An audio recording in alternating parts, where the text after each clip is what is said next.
আপনার দলনেতা রয়েছি, আমি একজন বড় মাওলানা, আমি একজন দলনেতা পাওয়ারওয়ালা, গ্রামের একজন দলনেতা বড় মাতাব্বর, আর তোমার সামনে কেমন 5 জানুয়ারিতে ওরে ডিজে বাজিয়া তোমার কেমন করে তোমার ছেলে বের হলো?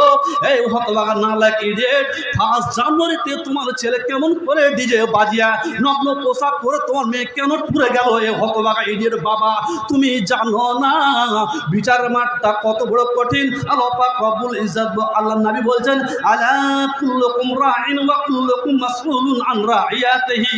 এই বাড়ির মোড়ল, এই হাজী সাহেব, এই বাবা, এই মাওলানা, তোমার ছেলে 5 জানুয়ারি মানাতে গিয়েছিল, তোমার নসিবে জান্নাত নাই, তুমি ইহুদিদের চাল কেন তুমি অবলম্বন করেছিল?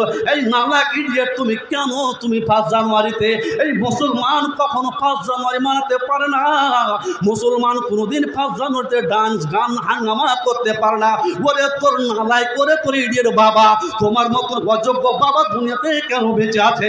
তুমি শরীয়তের বিধিবিধান তুমি কিছু মানো না, আর তুমি জান্নাতের আশা করে রেখেছো। না না, এমন ব্যক্তির জন্য জান্নাত নাই। কাল হাসরে ভীষণ মাঠে কি হবে উপায়, ভাবলি না রে কাফের মানুষ, সময় বইয়া যায়। কাল হাসরের ভীষণ মাঠে কি হবে উপায়, ভাবলি না রে কাফের মানুষ, সময় বইয়া যায়। আকাশ পানি মুক্তি চেয়ে বলবে হায় রে হায়, ভাবলি না রে কাফের মানুষ, সময় বইয়া যায়। ঘামের সাগর বইয়ে যাবে, করবে হায় রে হায়, ভাবলি না রে কাফের মানুষ, সময় বইয়া যায়।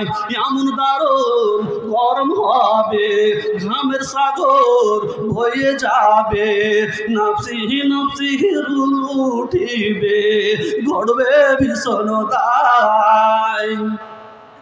ভাই আমার, বন্ধু আমার, এত জটিল কঠিন, অথচ আমরা পার্থিব জগতে যখন চলাফেরা করি মনে হয়েছে আমরা এটাই আসল গন্তব্যস্থান, এ পৃথিবী ধ্বংস হবে না।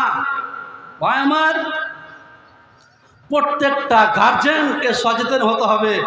কিয়ামতের মাঠটা এত জটিল কঠিন, যা আমি প্রথমেই বলেছি, আমার ভাষা জানা নেই যে আমি বলবো এত কঠিনভাবে। কিরকম জাহান্নামে, জান্নাতে গেলে তার এরকম ডিসক্রিপশন বিবরণ দিলাম।